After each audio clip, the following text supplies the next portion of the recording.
support my study abroad. So maybe you might have thinking about, maybe your father is talking with your mom about the financial crisis in your family, and they're murmuring in the bedroom. You might have, hearing about them. So after listening these programs for 4 years and 2 years, now another programs are coming up. So now think yourself, will your family really support your abroad education? And your family is not ready to support your abroad education, but you are extremely interested to go for an abroad, to explore the different opportunities. So is this really possible? So I'm going to explain you in upcoming slides. So coming to the doctoral program, so it is generally from 3 to 6 years. So we also have a food science and food engineering, nutrition and food science, food technology and food microbiology, food chemistry and biochemistry. So in some countries, so you will be allotted to the one department, and after your research, whether it is a master's program or the PhD program, so based on your research activities, they will allot you the degree. For example, if you focus more related to the chemistry and food chemistry, so they will allot you the PhD food chemistry. So like that, it is not something like there should be a food science department established and you should go and admit, take it. It is not like that. Even it is a agricultural science department, there's some faculty doing a research related to the food science, so you can consult the professor and convince him with your proposal, then you can take the admission. So like that. And in addition to the PhD programs, so we also have some specialized programs, such as the International Masters Program in Food Technology and Nutrition, so which is by the European universities. And there are some joint PhD programs in food science. So it is generally it is a collaboration of different universities in different countries. For example, you spend couple of years, 1 to 2 years in one country, let's say in France, and other couple of years you will spend in Sweden and some other countries like that. So this is called the giant PhD programs. And also executive masters in food business. So this is specifically designed for some professionals in the food industry to get some exposure and to understand the new marketing trends. So the executive masters in food science is important. So after that, there are another programs like a dual degree programs in food science and management, little touch with some engineering disciplines. So now again the question comes to mind is, so okay, the programs are very well designed, 3 to 6 years, and nice countries. So now my question is, as a student, so definitely you love all these programs, but what about your family? So what about your family financial situation? So of course, as a parents, so everybody wants their child to be, studied in abroad and everything. But what about the financial crisis? So we need to consider the financial situation of the family in order to think big. No. So after this presentation, so you will change your mind. I already seen some of your questions about the finance and the bank loans and etc. So I'm going to answer all of your questions, and by the end of this session, so you will come up with something else, so that is going to change your thinking. So now, what are the general benefits of studying abroad? So what will you get going through the abroad education, and why not in India, and why not in some other places in India? Why only for the abroad education? So these are some of the benefits. So through the exploring the advantages of higher education abroad, so you will get a kind of diverse perspectives, and you will expose to the different cutting edge research facilities. For example, in India, some of the universities, they may not have such facilities, but in abroad, you have a very cutting edge research facilities, and you will get the opportunity to experience those instruments and to see those instruments and understand how it works, and then you can go back to your own country and you can establish the same setup here. So here you are going for abroad to get a knowledge, and you can come back to your own country and you can establish your own system. And also you will develop international networking opportunities.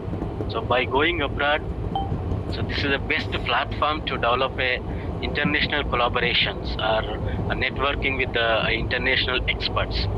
This will help you when you have for example, if after you establish an industry and you are facing some technical issues, So that time your international collaborators or international networking people, they will help you. They will at least they will come up with some idea to fix your problem.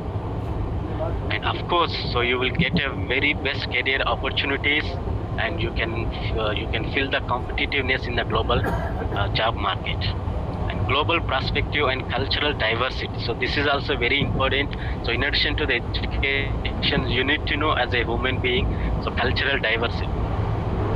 So you as an Indian culture is different, as a France, the people are different. Maybe in Germany, the people are different. So you will get an opportunity. They will think and how you are thinking. So who are knowledgeably experts. So all things through only the abroad education. And you can also enhance your language skills, and you can learn some languages, and you can experience their cultural communications. And of course the personal growth and the finally independence. So now you are with your family, parents and all, so you are not completely independent. So when you go to the abroad and you have to wash your clothes and you have to cook yourself and everything you have to start from zero. So now you have to eat what you cook, and you have to eat what you get. So this way, so as a person, so you know the what is independence, and you will become that's why in the starting of my slides I mentioned you will be like humble. So because these all are the opportunities that you will get exposure, so when you travel to the abroad. So now from this onwards, so there is a very important slides are there, the scholarships, grants and funding opportunities. So far I have explored about the programs and all, and now the point is how should I get the abroad admission first. So my finance, my father or my family financial condition is not good. Maybe most of the students are coming up with the same background, like the financial crisis and all. So in that case, so how should I go abroad? So am I dreaming right or wrong? So I'm not eligible for abroad education, so because of my financial crisis. So these kind of questions, maybe these kind of questions coming to you. So long time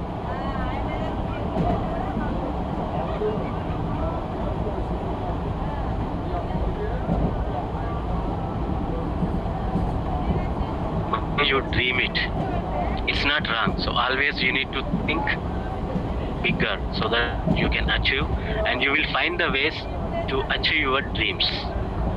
So coming to the opportunities, there are basically 4 types of opportunities. So those are the first one is the university scholarships. So this is from the UG to the postdoc, external funded fellowships and scholarships. So based on this you can design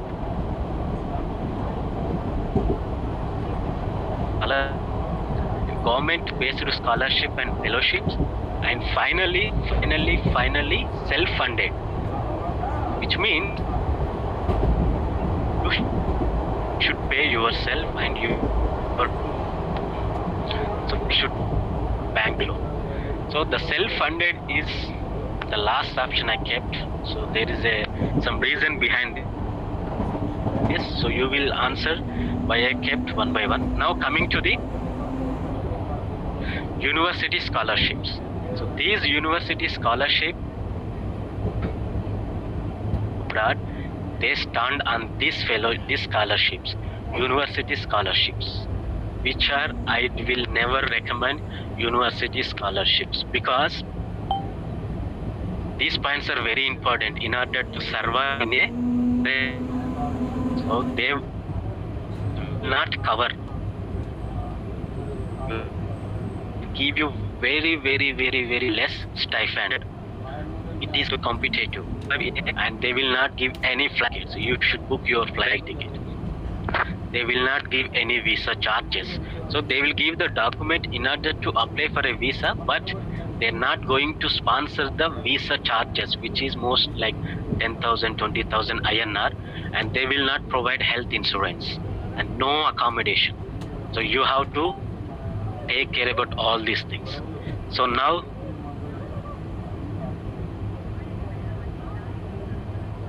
So I'm going to show you some of the university scholarships. Remember, so these scholarships will not cover tuition fees, flight tickets, visa charges, and health insurance. That means, so you are, by the end of your month, so you need to go for a part-time job in order to survive. Okay, in order to survive, that means for the basic food and for your regular usage. So you're not going to save anything, and the health insurance is very expensive and accommodation is super expensive. So this scholarship, university scholarship, it's very difficult to survive. That's why, so whoever go abroad, they need to work. Need to work part-time for money and survival. Money is another thing. Only for survival you need to work too much. You have to work like more than 10 hours and 12 hours sometimes, and you need to attend the college, university courses and all. It is extremely difficult. So whatever the abroad students showing to us is not the one they are behaving. So they work too much, but when you make a phone call to them, they behave like, oh, we are happy, but actually they are not. So then they are going for a part-time job for the petrol bunk, for the restaurants. I have seen thousands of people who are suffering with this scholarship. So that's why your university scholarships are not recommended. You need to make sure how much you are getting, how much tuition fees they are providing you, and how much of health insurance they are covering, and accommodation are they providing or not. So I'm going to show you some of the university scholarships. So these scholarships, so I took it from the third-party website. So like this, so these are the university scholarships. So like scholarship for the Indonesian students, for the graduating students. So Food Institute scholarship from the university. So like this, these are some of the scholarships provided by the university. And see, funding type, fee waiver or discount. So this discount and the fee waiver decided by the university based on your credential, like how much grade you got. So they decide everything, and every 5 months or 6 months you need to renew the things. And now the problem is, when should I go to work and when should I get the credits? All these things, it comes to the mind. So these scholarships are very less. They will provide other discounts, fee waiver. So they are not going to provide you the full waiver. So this way it is very difficult to survive in a foreign country. And now I'm going to show you another opportunities belongs to the same category. So this is especially designed for the food science.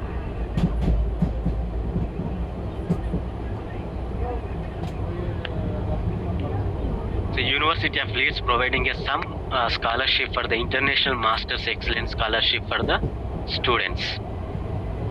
And these are up to the current date. See, they're going to give the fee waiver of Canadian dollars 4,500, US is 3,000. So this is less than what you pay. This is like maybe 10% and 20%. So remaining 80% you should pay.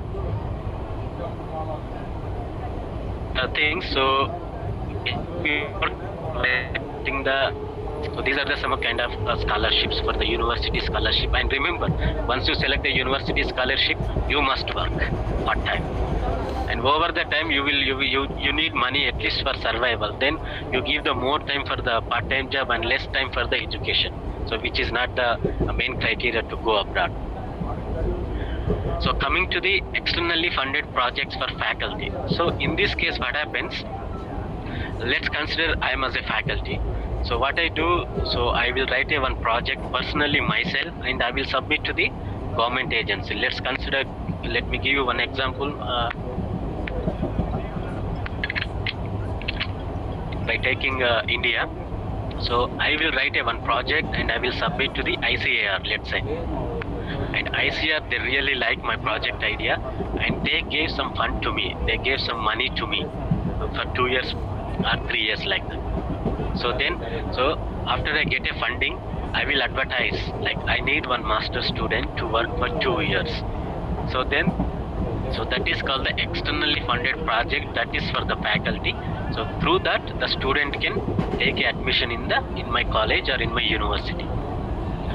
And here the problem is, I will decide as a faculty, I will decide whether the amount will be covered for your tuition fee or stipend. Everything that is decided by me and my university. So here also you will be in trouble, because you will not get much tuition fees and only partial stipend, and no health insurance, no flight tickets, no visa charges, no accommodations. Everything you need to bear yourself. For this, you need to work part-time for money, of course, and for your basic survival. And also, see, this I am giving as a faculty, I am giving a money to a student, so I need work. So what I do here, I will what I do, I pressure you to work more hours in the lab. So you need to work because I am paying you, so you need to work. And so whatever I am paying, although I am paying less, so I will ask you to work more because I need results. I need research findings. So definitely, as a supervisor, as a faculty, because I am funding your research, so I will pressurize you to stay in the lab for long hours, so with a less money. So this is another type of externally funded projects. So let's see how to get these externally funded projects. So there are some websites, so you just need to go there.